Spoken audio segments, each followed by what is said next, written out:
Y si te dijera que un hombre, sin ningún título en medicina, psicología o teología, fue capaz de describir con precisión no solo enfermedades y curas, sino también vidas pasadas de personas que nunca había visto y que parte de esa información fue confirmada más tarde.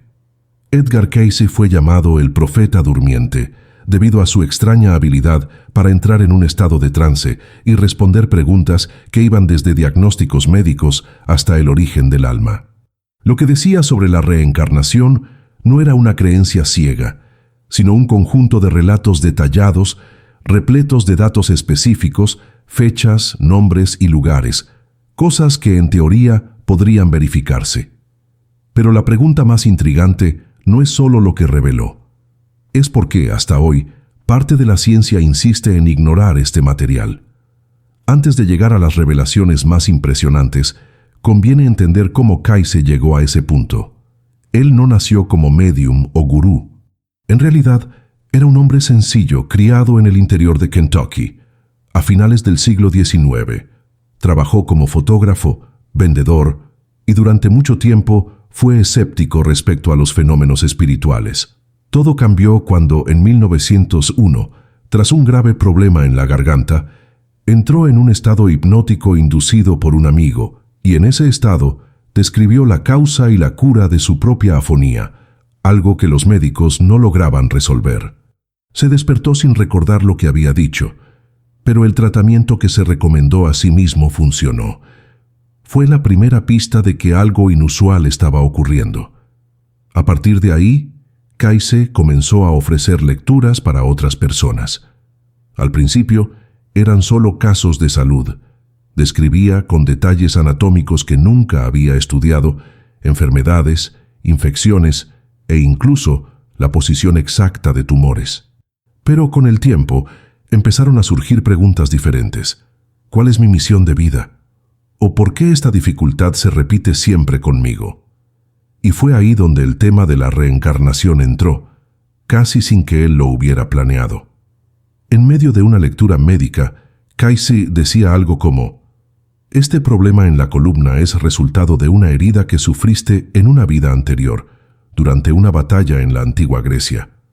No hablaba en metáforas. Daba fechas aproximadas, describía la cultura, la posición social de la persona en aquella época e incluso nombres usados en aquella vida. Al principio, Cayce no sabía cómo lidiar con esto. Era cristiano devoto, criado dentro de una tradición protestante que rechazaba completamente la idea de reencarnación. Las primeras veces que mencionó el tema, él mismo se sintió confundido e incluso perturbado. Pero a medida que las lecturas se acumulaban, un patrón comenzó a surgir. Comportamientos, talentos, fobias e incluso enfermedades que las personas padecían parecían estar conectados a experiencias anteriores. Y, más que eso, las lecturas sugerían que la reencarnación era parte de un proceso educativo del alma, un ciclo que no era castigo, sino oportunidad de evolución. El caso de una mujer llamada Señora B, registrado en las transcripciones originales, es uno de los más comentados. Ella sufría de dolores crónicos inexplicables en la región lumbar, que ningún examen médico lograba justificar. Durante la lectura, Cayce dijo que ella había sido un hombre en la Francia del siglo XV, gravemente herido en la espalda durante una caída de caballo. La descripción incluía detalles sobre la vestimenta, el tipo de silla de montar, hasta el nombre de la ciudad. Años después, un historiador aficionado que se interesó por el caso localizó documentos sobre un soldado con ese nombre, muerto en circunstancias idénticas a las descritas. ¿Coincidencia? Quizás. Pero había decenas de casos similares, algunos con información que solo fue confirmada mucho tiempo después. A pesar de estas coincidencias y la riqueza de los relatos, la ciencia académica de la época, y en gran parte hasta hoy, trató el material con escepticismo o indiferencia.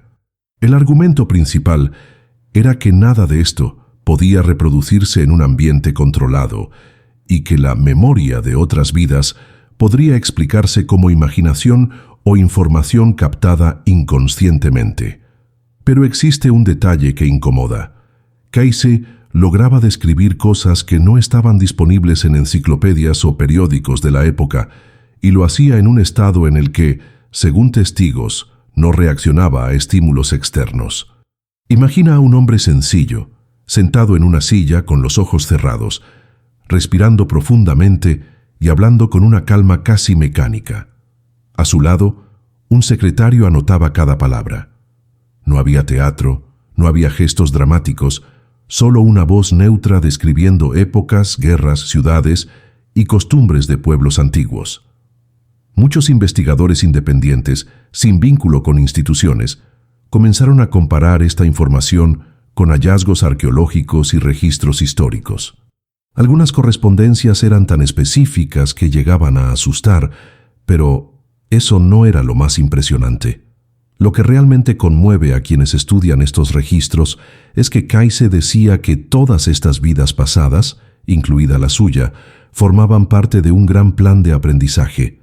Afirmaba que las almas elegían ciertas experiencias antes de nacer, de acuerdo con lo que necesitaban desarrollar. No se trataba solo de karma en el sentido popular de castigo, sino de una especie de escuela cósmica.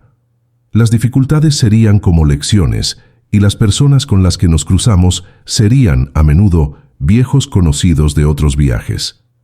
Este concepto, viniendo de alguien que apenas había completado los estudios formales, confrontaba tanto la visión religiosa tradicional como el modelo científico materialista.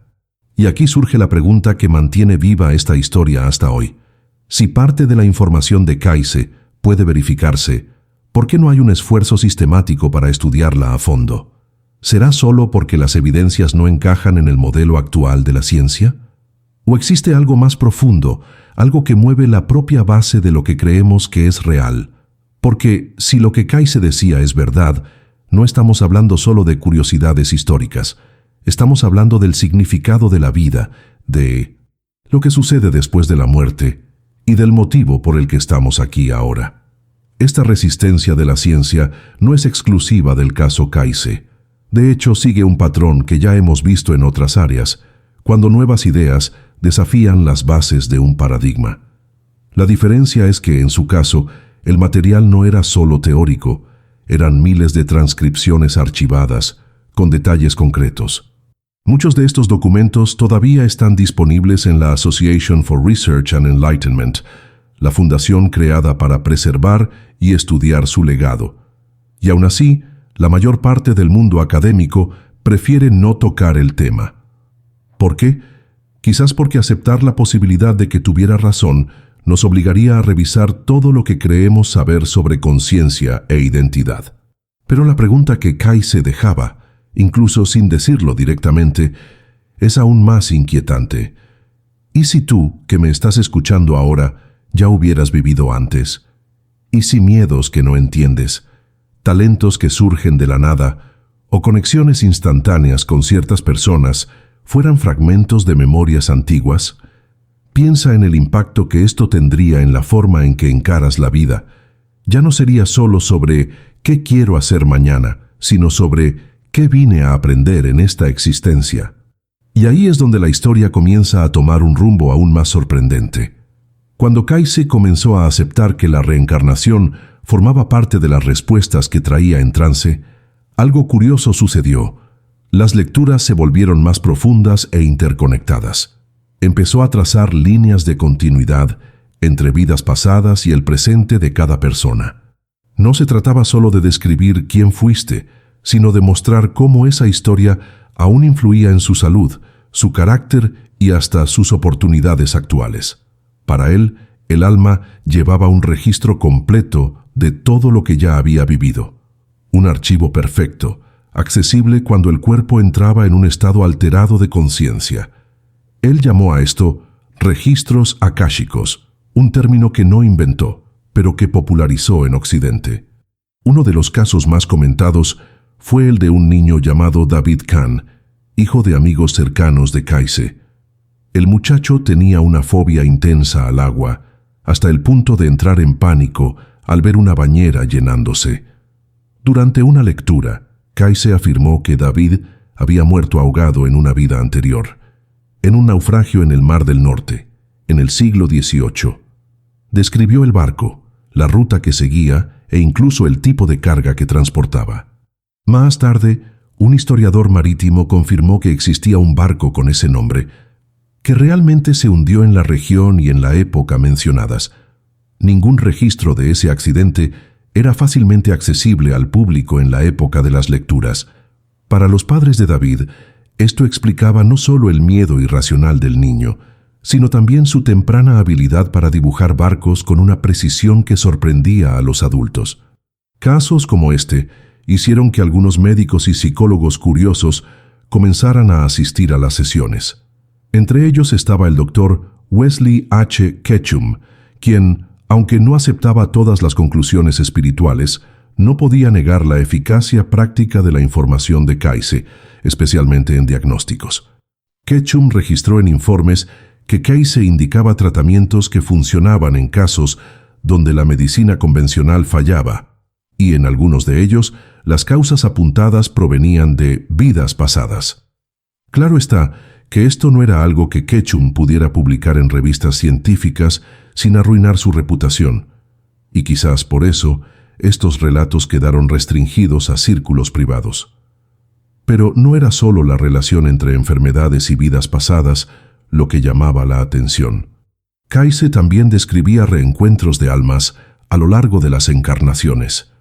Según él, familias, amigos e incluso enemigos tendían a encontrarse repetidamente, en diferentes roles. Una madre en esta vida podría haber sido hija en otra. Un rival de negocios podría haber sido un hermano en el pasado. Esta red de encuentros explicaría por qué algunas relaciones son tan intensas, para bien o para mal, desde el primer contacto. La idea no era nueva en tradiciones espirituales orientales, pero para un público americano conservador de principios del siglo XX, escuchar esto de un hombre profundamente cristiano era algo desconcertante.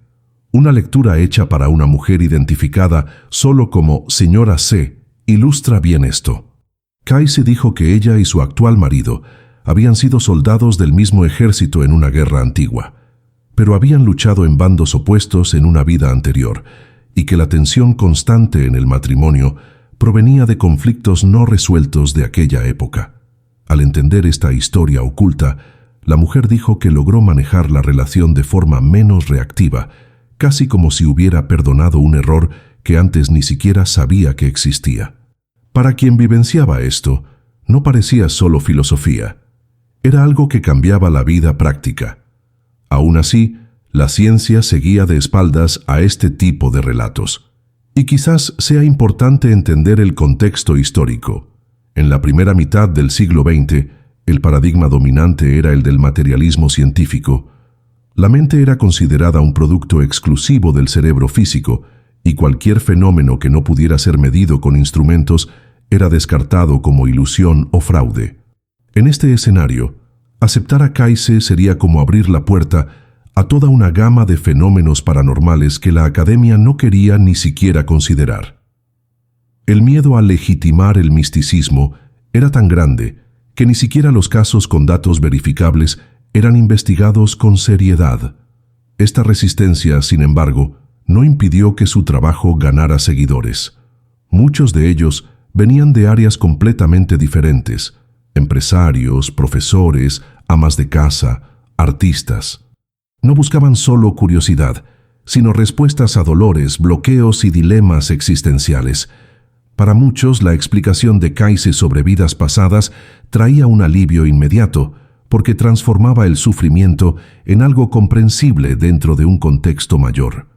Un problema financiero persistente, por ejemplo, podría ser visto como una prueba para desarrollar desapego o responsabilidad, en lugar de ser interpretado solo como mala suerte. Cayce nunca animó a las personas a usar las lecturas como excusa para evitar responsabilidades.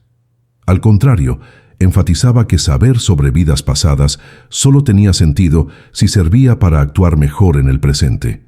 Según él, no había un destino fijo. Las tendencias venían del pasado, pero las elecciones en el ahora eran decisivas. Esta visión es lo opuesto al determinismo que muchos asocian con la idea de karma. Para él, la reencarnación no era una sentencia, sino una oportunidad continua de aprendizaje. Y hay un punto que pocos saben. Cayce también hablaba sobre líneas de tiempo en las que las almas podrían cambiar drásticamente su camino. En algunas lecturas alertaba que ciertas decisiones en el presente podrían evitar o agravar problemas previstos. Esto creaba una paradoja interesante. Si él podía ver tendencias del futuro basándose en el pasado y esas tendencias podían cambiar, ¿hasta qué punto la realidad era maleable? Para la ciencia, este tipo de afirmación parecía imposible de testar. Para sus seguidores, era una prueba de que vivimos en un universo más flexible de lo que imaginamos. Aunque la mayor parte de la comunidad científica permaneció distante, algunos investigadores independientes comenzaron a analizar las lecturas desde un ángulo estadístico. El escritor y biógrafo Thomas Sugrue, por ejemplo, acompañó a Cayce durante años y documentó cientos de casos, incluyendo fechas, nombres y circunstancias. Notó que las lecturas de vidas pasadas no venían de forma aleatoria. Existían patrones de repetición, como la tendencia de ciertas almas a vivir alternadamente como hombres y mujeres, o a alternar periodos de riqueza y pobreza para desarrollar cualidades diferentes. Si esto fuera solo imaginación, sería una imaginación extremadamente consistente y estructurada.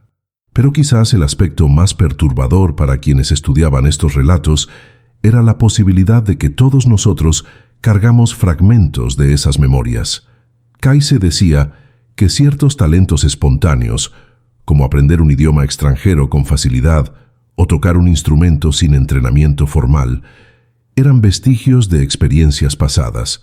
De la misma forma, miedos irracionales y bloqueos emocionales podrían ser cicatrices de vidas anteriores.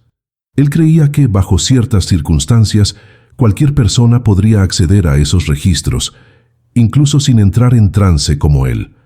Esto situaba la reencarnación no como algo distante y misterioso, sino como una parte intrínseca de la vida cotidiana.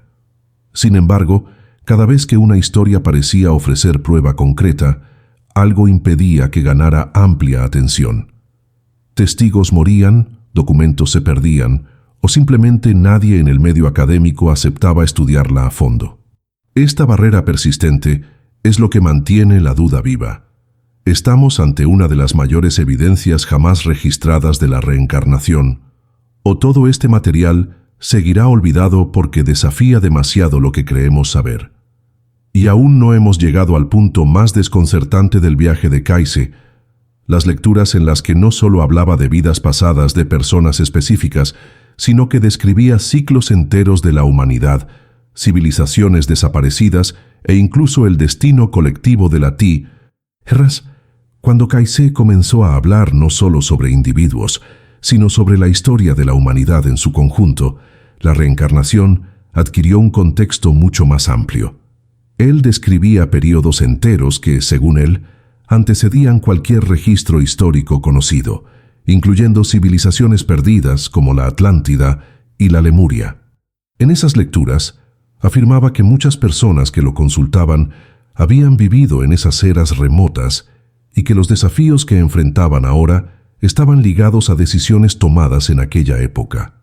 Para la mayoría de los estudiosos de su tiempo, este tipo de declaraciones rozaba la fantasía pura, pero para quienes escuchaban de cerca, había demasiados detalles intrigantes como para ser ignorados. Un ejemplo famoso fue el caso de una mujer identificada como Gladys D. Sage tenía sueños recurrentes con un templo inmenso, columnas blancas y un mar azul claro al fondo. Ella no sabía explicar por qué aquel lugar la perseguía desde la infancia. Durante la lectura, Cayce describió que ella había sido sacerdotisa en un templo de curación en la Atlántida, donde usaba cristales y sonidos para tratar enfermedades. Dio descripciones arquitectónicas específicas, incluso sobre un tipo de cúpula que proyectaba luz concentrada. Décadas después, investigadores independientes señalaron similitudes impresionantes entre el relato de Cayce y ciertos dibujos de templos encontrados en tradiciones orales de las Bahamas y el Caribe, que hablaban de una tierra sumergida. ¿Coincidencia? Quizás. Pero lo más curioso era que Gladys dijo haber sentido, a partir de esa lectura, un alivio inexplicable de un miedo profundo al agua que arrastraba desde siempre. Estas narrativas sobre civilizaciones antiguas no eran simples historias desconectadas. Kayse las usaba para explicar ciclos de aprendizaje colectivo. Según él, la humanidad ya había pasado por fases de gran desarrollo espiritual y tecnológico, seguidas de caídas dramáticas causadas por el orgullo, el uso egoísta del conocimiento y los conflictos internos. La reencarnación, en este sentido, no era solo un viaje individual, sino también una historia repetida a escala planetaria. Él decía que muchas almas estaban reencarnando ahora, en el mismo periodo, para corregir errores cometidos en masa en eras pasadas, como si estuviéramos participando en una segunda oportunidad para la humanidad. Esta visión incluía una idea perturbadora, que nuestra época, al igual que la Atlántida, enfrentaría un momento decisivo en el que las elecciones éticas y espirituales podrían evitar una catástrofe global. Para un público que aún vivía la Primera y la Segunda Guerra Mundial, estas palabras resonaban intensamente. Muchos veían en ello una profecía velada sobre el futuro cercano, mientras otros lo descartaban como puro alarmismo místico. Pero no era solo sobre catástrofes. Kayse hablaba también de períodos de gran avance espiritual que podrían surgir si la humanidad eligiera el camino correcto. Describía una era en la que ciencia y espiritualidad finalmente trabajarían juntas, investigando fenómenos como la reencarnación de forma objetiva. Esta edad dorada solo sería posible, según él, cuando la ciencia aceptara que la conciencia no es un subproducto del cerebro, sino algo que lo precede y sobrevive a la muerte física. Para ilustrar esto, él contaba casos de niños que traían recuerdos claros de vidas pasadas sin haber hecho nunca una lectura con él. Algunos reconocían lugares, llamaban a extraños por su nombre y describían eventos históricos con precisión. Hoy, este tipo de relatos es estudiado por investigadores como Ian Stevenson y Jim Tucker, pero en la época de Kayse eran anécdotas que circulaban de boca en boca. Su punto era que la reencarnación no dependía de la creencia, era un fenómeno natural, aún no comprendido por la ciencia. Kayse también hacía conexiones audaces entre reencarnación y genética. Él decía que la herencia biológica de una persona no era suficiente para explicar sus características físicas y mentales. Según él, el alma elegía, antes de nacer, la familia que mejor ofreciera las condiciones para trabajar sus desafíos y desarrollar sus talentos.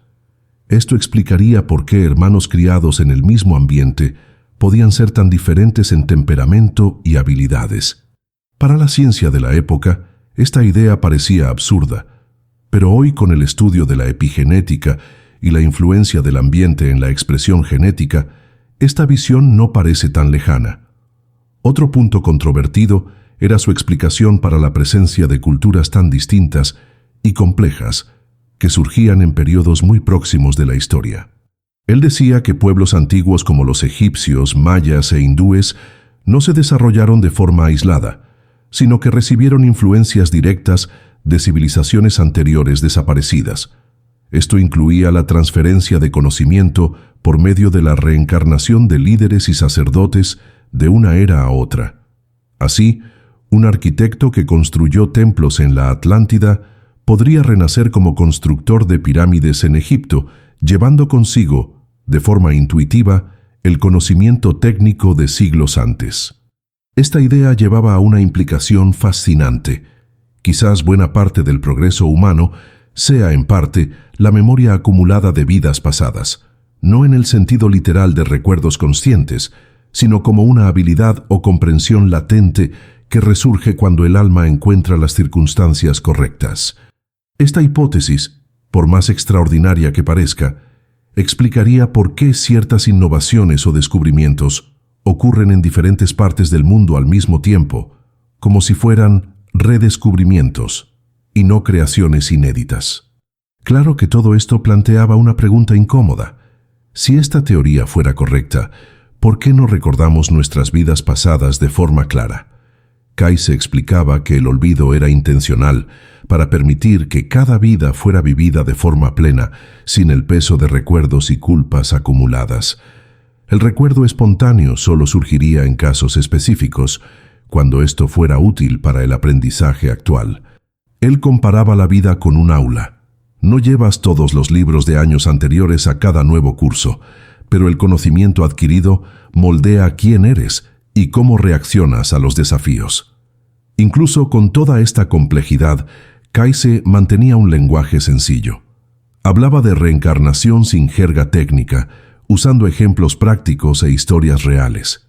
Quizás por eso conquistó tantos seguidores comunes, gente que no buscaba pruebas académicas, sino sentido para sus experiencias. Al mismo tiempo, esta simplicidad reforzaba el prejuicio de intelectuales que veían en él solo a un contador de historias carismático, incapaz de ofrecer datos en el formato científico tradicional. Y aquí entramos en un punto clave. Si la ciencia hubiera investigado seriamente, ¿habría encontrado algo sólido? Es imposible decirlo con certeza. Pero ignorar completamente un archivo de más de 14.000 lecturas, muchas con información verificable, parece más una elección ideológica que una conclusión basada en evidencias. Esta negativa sistemática deja la sensación de que la barrera no es la falta de datos, sino el miedo a abrir una caja de Pandora que pondría en jaque todo el paradigma actual sobre la naturaleza de la conciencia. Y sin embargo, la historia de Kayse no es solo sobre misterio o escepticismo. Es sobre la posibilidad de que exista un patrón mayor detrás de nuestras vidas, algo que conecta generaciones, culturas e incluso civilizaciones enteras. Y si esto es verdad, no estamos solo repitiendo errores y aciertos personales, sino participando en un drama colectivo que ya se viene desarrollando desde hace milenios. Pero lo que Kayse decía sobre nuestro tiempo específico, sobre quiénes somos ahora y hacia dónde vamos, quizás sea la parte más impactante de todas. Porque, según él, estamos viviendo exactamente en el punto de inflexión que tantas almas esperaron para reencarnar. Y las decisiones que tomemos ahora resonarán por muchas vidas futuras. Cuando Kayse hablaba sobre el futuro de la humanidad, sus palabras eran siempre una mezcla de advertencia y esperanza. Él creía que estábamos viviendo un período de cosecha, donde las elecciones individuales y colectivas definirían no solo el rumbo de esta civilización, sino también el destino espiritual de millones de almas. Para él, no existía separación entre el progreso material y el espiritual. Los avances tecnológicos, sin avance moral, acabarían llevando al mismo tipo de caída que destruyó civilizaciones pasadas. La diferencia, según él, es que ahora tenemos acceso a un nivel de comunicación e intercambio de información capaz de acelerar tanto la evolución como el colapso. Todo depende de cómo usemos ese poder. Una de las predicciones más discutidas de Kayse era la de que habría un cambio profundo en la conciencia humana alrededor de finales del siglo XX y principios del XXI.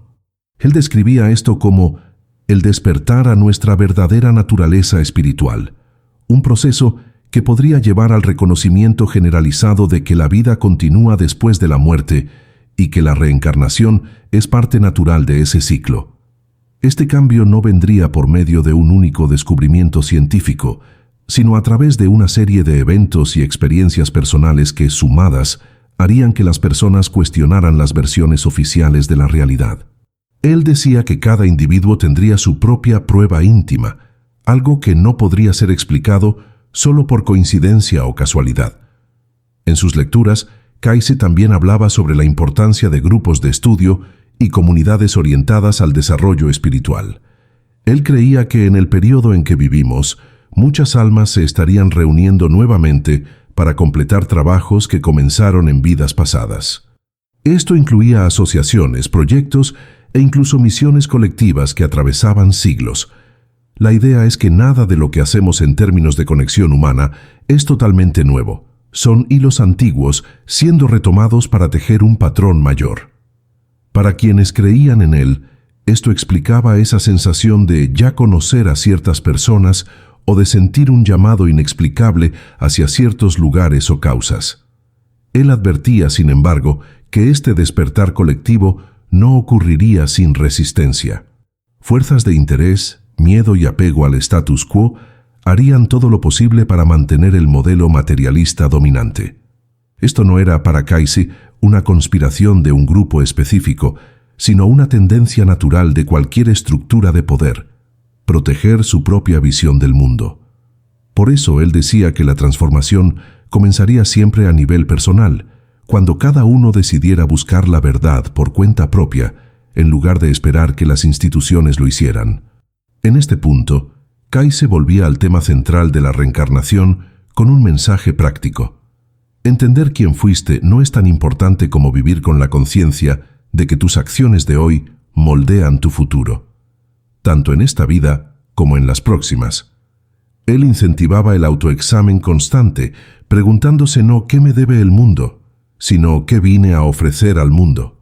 Para él, este simple cambio de perspectiva podría alterar no solo el destino individual, sino también influir en la dirección de comunidades enteras. Muchas veces, en sus lecturas, él conectaba este llamado con la responsabilidad global. Decía que almas que habían participado en errores colectivos en el pasado, guerras, explotación, abuso de poder, tenían ahora la oportunidad de compensarlo participando activamente en movimientos de curación, justicia y equilibrio. No se trataba solo de pagar una deuda, sino de reescribir la propia historia. Esta visión era profundamente movilizadora para quien lo escuchaba, pues situaba la reencarnación no como algo distante o esotérico, sino como un motivo inmediato para actuar con integridad. Algunos de sus seguidores más cercanos contaban que él mismo parecía vivir según esos principios. A pesar de su creciente fama, Cayce mantenía un estilo de vida sencillo, trabajaba largas horas para atender gratuitamente a personas sin recursos y rechazaba ofertas para explotar sus habilidades en espectáculos o sesiones pagadas de alto valor. Él decía que su don no le pertenecía y que usarlo para lucro personal sería distorsionar el propósito para el cual había renacido. Esa coherencia personal fue uno de los motivos por los cuales tantas personas, incluso sin creer en la reencarnación, respetaban su integridad. Aún así, las tensiones eran inevitables. En los últimos años de su vida, el volumen de lecturas que hacía diariamente comenzó a perjudicar su salud. Médicos y amigos le pidieron que redujera el ritmo, pero él insistía en que había mucho trabajo por hacer, especialmente porque creía que el mundo estaba entrando en una fase crítica. En 1944, agotado, enfermó gravemente y falleció a principios de 1945. Poco antes de morir, dijo que regresaría, si fuera necesario, para continuar lo que había comenzado. Para sus seguidores, esa frase no era una metáfora, sino una promesa literal. Después de su muerte, la Association for Research and Enlightenment continuó preservando y catalogando sus más de 14,000 lecturas. Desde entonces, miles de personas visitan el archivo para estudiar, comparar e incluso intentar verificar la información. Curiosamente, algunos de los descubrimientos arqueológicos e históricos hechos después de su muerte coinciden con descripciones que él había dado décadas antes, en lecturas sobre vidas pasadas o civilizaciones antiguas. Aunque la ciencia oficial no reconozca estas coincidencias como prueba, para quienes siguen su obra, son señales de que aún hay mucho por explorar. Y quizás sea precisamente esto lo que tanto incomoda.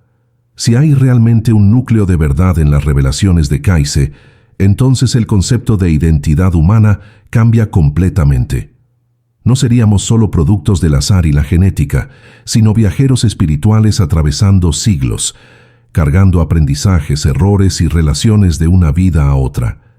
Esto pone en nuestras manos una responsabilidad mucho mayor de la que la mayoría está dispuesta a asumir, la de ser autores y no solo víctimas de nuestra historia. Al final de cuentas, la prueba espiritual de Cayce sobre la reencarnación no es algo que pueda encajar en un gráfico o en un laboratorio. Es un conjunto de testimonios, coincidencias verificadas, patrones recurrentes y transformaciones personales profundas. Es el tipo de evidencia que desafía no solo la metodología científica, sino también nuestra disposición a encarar que quizás ya hemos vivido antes y que volveremos a vivir. Y aquí queda el punto final, o quizás el punto suspensivo de este viaje. No importa cuánto la ciencia acepte o rechace, cada uno de nosotros tiene su propia clave para este descubrimiento, ya sea a través de sueños, intuiciones, talentos inesperados o encuentros improbables. Las pistas están por todas partes. La pregunta que Kai se le dejaría hoy no sería ¿crees en la reencarnación?, sino ¿qué harías diferente si supieras que vas a volver para cosechar exactamente lo que estás sembrando ahora? Si esta pregunta resuena en ti, entonces quizás, en el fondo, ya has sentido la respuesta. Si este video te ha despertado algo, suscríbete al canal y activa las notificaciones. Aquí continuaremos explorando historias, casos e ideas que desafían lo que creemos posible. Y quién sabe, en la próxima vida, recordarás que ya estuviste aquí antes, escuchando esta misma conversación.